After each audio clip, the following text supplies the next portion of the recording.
नमस्कार दोस्तों, स्वागत है आपका एक और नए बेहद इंटरेस्टिंग वीडियो के अंतर्गत, जहां पर बात करने वाले हैं कक्षा 11 के सामान्य हिंदी की वार्षिक परीक्षा में प्रयुक्त होने वाले कुछ प्रश्न पत्रों के बारे में। कुछ प्रश्न पत्र की वीडियोज पहले से ही मौजूद है चैनल में और अभी कुछ बनने वाला है। ठीक है, तो आप जो इस प्रश्न पत्र को देख रहे हो, इसके पहले कई अलग अलग कोड की पेपर सेम कक्षा 11 की सामान्य हिंदी की वार्षिक परीक्षा की ही वीडियोज पहले से मौजूद है।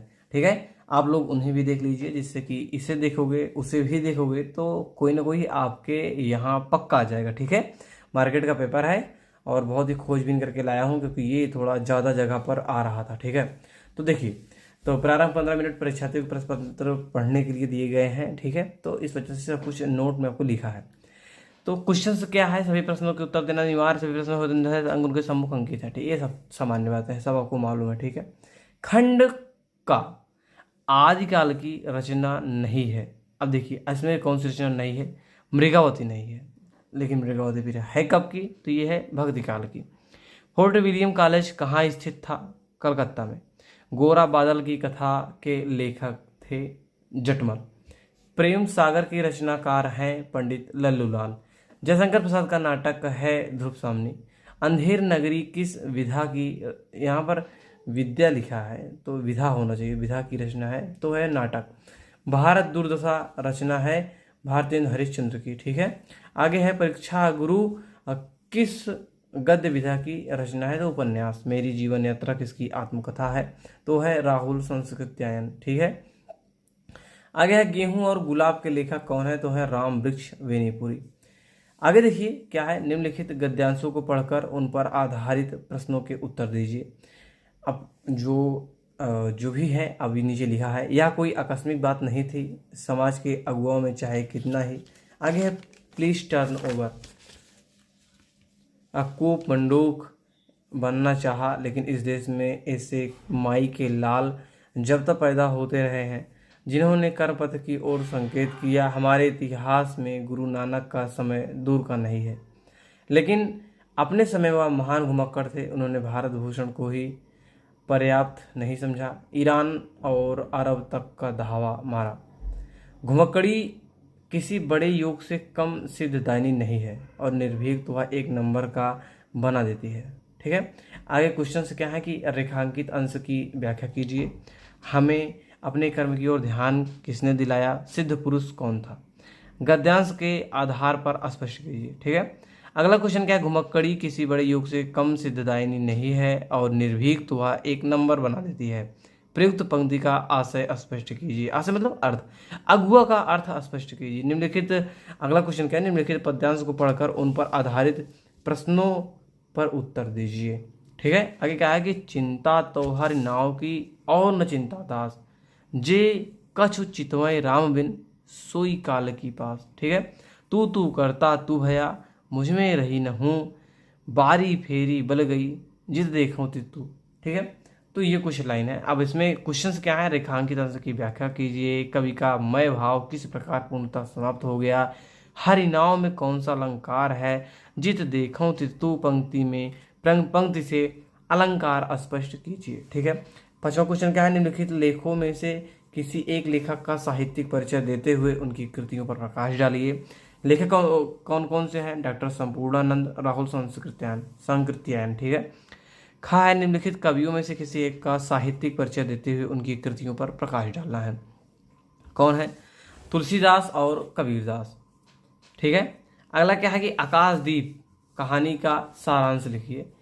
फिर है सतवां, स्वपठित नाटक के आधार पर निम्नलिखित प्रश्नों के किसी एक प्रश्न का उत्तर दीजिए। ठीक है, तो जितने भी दिए गए हैं उनमें से कोई एक ही करना है। राजमुकुट नाटक की कथा वस्तु संक्षेप में लिखिए। सूतपुत नाटक की ऐतिहासिकता पर प्रकाश डालिए। गरुड़ ध्वज नाटक की कथा वस्तु अपने शब्दों में लिखिए। ठीक है, इन सभी में से कोई एक ही आपको करना था। ठीक है, खंड खा में आ जाओ। निम्नलिखित गद्यांश का संदर्भ हिंदी में अनुवाद कीजिए। देखो, ये जो है आपका अनिवार्य संस्कृत कुछ पार्ट्स, मतलब अनिवार्य संस्कृत ही है, खा के नाम से आ गया है। निम्नलिखित गद्यांश का संदर्भ हिंदी में अनुवाद कीजिए। अस्योपकत्तकासु सुदीर्घः वनराजयो विराजन्ते यत्र विविधाः ओषधयो वनस्पतयश्च तिष्ठन्ति इमा ओषधयः जनान् अमयोभ्यः रक्षन्ति।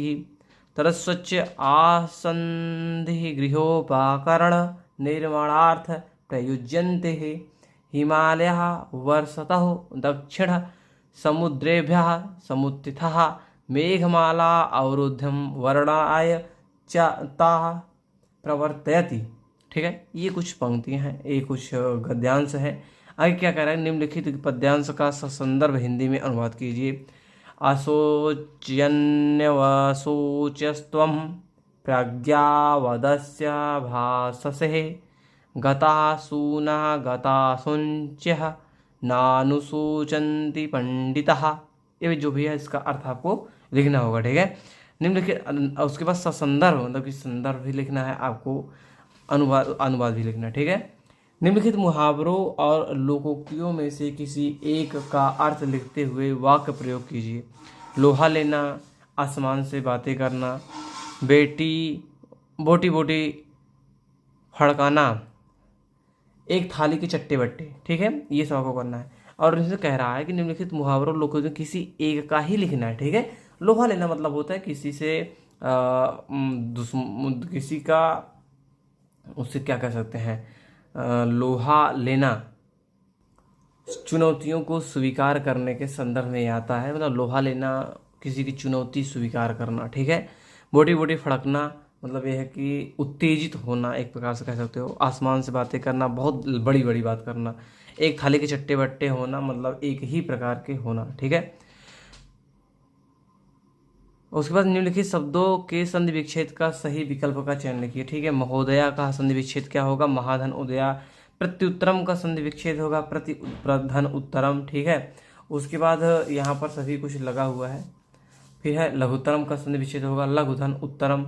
आगे दिया है कि दिए गए निम्नलिखित शब्दों की विभक्ति और वचन के अनुसार चयन कीजिए। ठीक है, अगला क्या है, आत्माभि में वचन और विभक्ति है, तृतीया विभक्ति बहुवचन। ठीक है, आगे है मैं में वचन और विभक्ति है। देखो अपने पुस्तक से चेक कर रहे हैं, मुझे ठीक से भी मिल नहीं पाया तो मैंने एग्जैक्ट नहीं मारा। ठीक है, निम्नलिखित शब्द युग्मों का सही अर्थ चुनकर लिखिए। इसमें क्या है, अस्ति असित, असित में जो सा यूज किया गया वो देख लीजिएगा। ठीक है, तो अस्ति का अर्थ होगा काला और खाया हुआ यानी कि जूठा। ठीक है, यहाँ तक हो गया। आगे देख लीजिए क्या है, आगे है कि परिपात और प्रताप का अर्थ क्या होता है। मुझे भी ये भी बिल्कुल जो दिए गए, जैसे कि गर्मी और शक्ति, ताप और तप, इन दोनों में से मैंने उचित नहीं समझ पाया किससे होगा, क्योंकि गर्मी और ताप लगभग बहुत ही समानार्थी हैं और शक्ति और तप ये दोनों भी बहुत ज़्यादा नज़दीक हैं। तो इस वजह से मैं एकदम एग्जैक्ट नहीं मार सका। अपने विद्यालय में अपनी पुस्तक से अपने गुरुजी से जरूर पूछ लीजिएगा। ठीक है, निम्नलिखित वाक्यांशों के लिए एक शब्द का चयन करके लिखिए है जिसका कोई ना हो। अनाथ। ठीक है, इसमें और भी है सनाथ यानी जिसके हर कोई नाथ। ठीक है, बेसहारा वो भी होता है जिसके पास कोई ना हो। ठीक है, लेकिन देखिए जिसका कोई ना हो उसमें अनाथ ही माना जाता है ज़्यादातर में। क्यों, क्योंकि बेसहारा जिसका कोई सहारा ना हो। ठीक है, सहारा एक अलग सेंस में बात होता है। विधुर का मतलब होता है जिसकी पत्नी ना हो या जिसकी पत्नी मर गई हो। ठीक है, आगे है कि जिसने नींद पर विजय पाली हो। ठीक है, उसे कहते हैं गुड़ा केस। ध्यान दीजिए, गुड़ केस गुड़ा केस दो है तो गुड़ा केस होगा। ठीक है, आगे क्या है कि निम्नलिखित में से किन्हीं दो वाक्यों को शुद्ध करके लिखिए। किताबें, शब्दकोश और कापियां कमरे में रखी हैं। वाच्य को 3 भागों में विभक्त किया है। पूजान मंदिर में पूजा कर रही है। ठीक है, तो ये चीजें ने आपको शुद्ध करके लिखना है। 12 क्वेश्चन नंबर में आ जाते हैं। अब का कर देते हैं, शांत अथवा संयोग श्रृंगार रस की परिभाषा उदाहरण सहित लिखिए। ठीक है, यमक अथवा रूपक अलंकार का लक्षण उदाहरण सहित लिखिए। चौपाई अथवा दोहा छंद का लक्षण उदाहरण सहित लिखिए। अपने क्षेत्र में छोटे बच्चों के लिए विद्यालय खोलने की मांग करते हुए राज्य के शिक्षा मंत्री को पत्र लिखिए। ठीक है, आगे क्या है कि निम्नलिखित विषयों में से किसी एक पर अपनी भाषा शैली में निबंध लिखिए। मेरा प्रिय कवि, पढ़ें बेटियां बढ़ें बेटियां, उसके बाद है जातिवाद की समस्या, कारण और निवारण। आशा करते हैं आपको वीडियो पसंद आया होगा। जो क्वेश्चंस का आंसर हमने नहीं बताया है या नहीं बताने का समय मिला है तो दोस्त अपने पुस्तक से ढूंढिएगा, गुरुजी से करिए, देखिएगा, मेहनत करिएगा, सबका आंसर लिख लीजिए। बिल्कुल सेम यही प्रश्न पत्र आने वाला है आपके विद्यालय में। अगर ये नहीं आएगा तो इसी तरह से कई और पेपर डाले गए, जैसे ये MVR जो यहाँ पर MVR लिखा ना, इस कोड का था। इसी प्रकार से और भी कोड के पेपर डाले गए हैं, ठीक है। आप उनमें से कोई ना कोई तो आपके विद्यालय में अवश्य ही आ जाएगा। आशा करता हूँ वीडियो पसंद आया होगा। अगर ऐसा है तो चैनल को सब्सक्राइब करके वीडियो को लाइक करके शेयर कर दीजिए। मिलते हैं नए वीडियो पर किसी नए इंटरेस्टिंग टॉपिक के साथ में। तब तक के लिए जय हिंद, वंदे मातरम।